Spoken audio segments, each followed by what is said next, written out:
வணக்கம். இன்றைக்கி கருவாட்டு குழம்பு எப்படி வைக்கிறதுன்னு பார்க்கலாம். இதுக்கு பால்சராய் கருவாடு எடுத்திருக்கேன். இது பால்சரான்னு சொல்லுவாங்க. குழம்பு வைக்கிறதுக்கு முன்னாடி கொஞ்சமாக தண்ணி சேர்த்து ஊற வச்சிடணும். அப்போ தான் அதில் இருக்கிற அதிகப்படியான உப்பெல்லாம் கரையும். பூண்டு தோலை உரிச்சிட்டு எடுத்துக்கணும். ஒரு முழு பூண்டு எடுத்திருக்கேன். சின்ன வெங்காயம் ஒரு 10, தோல் உரிச்சிட்டு இந்த மாதிரி சின்னதாக இருக்கிறதெல்லாம் முழுசாக எடுத்துக்கணும்.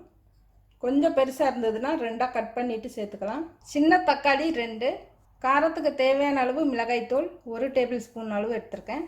மல்லித்தூள் 2-2.5 டேபிள் ஸ்பூன் அளவு எடுத்துக்கலாம். சின்ன எலுமிச்சை அளவு புளி, தாளிக்க நல்லெண்ணெய், கொஞ்சமாக சோம்பு மட்டும், கருவேப்பிலை, வெந்தயம் தேவையில்லை. மஞ்சள் தூள் கொஞ்சம் நல்லெண்ணெய் அதிகமாக சேர்த்துக்கணும்.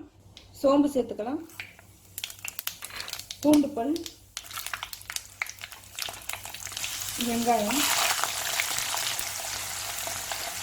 தக்காளி,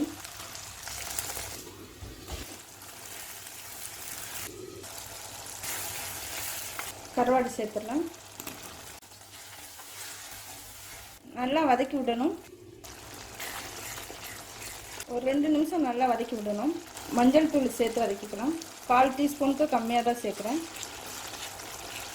மிளகாய்த்தூள் நல்லா காரம் சேர்த்துக்கணும். அப்போ தான் கவிச்சி தெரியாது.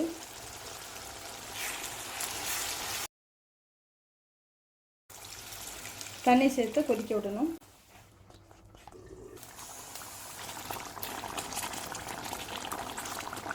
குழம்பு நல்லா கெட்டியாக இருக்கணும், தொக்கு மாதிரி. 2 நிமிஷம் கொதிக்க விட்டுருக்கேன். உப்பு பார்த்துக்கணும். உப்பு பார்த்துட்டு அதுக்கப்புறம் உப்பு சேர்த்துக்கணும். ஏன்னா கருவாடில் உப்பு இருக்கும். புளியும் சேர்த்துறேன்.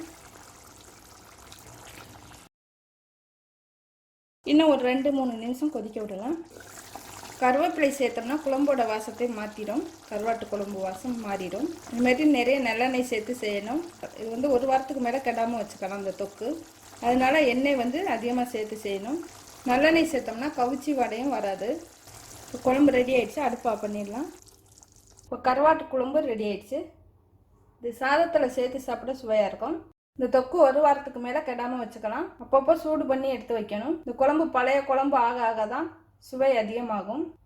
மீன் குழம்பு ஒரு 3 நாள் வரை வச்சுக்கலாம். கருவாட்டு குழம்பு 1 வாரம் வரை வச்சுக்கலாம். பழைய சாதத்துக்கு தொட்டுக்கொள்ள சுவையாக இருக்கும். அது மாதிரி கேழ்வரகு கூழ் கூடவும் சேர்த்து சாப்பிடலாம். நன்றி.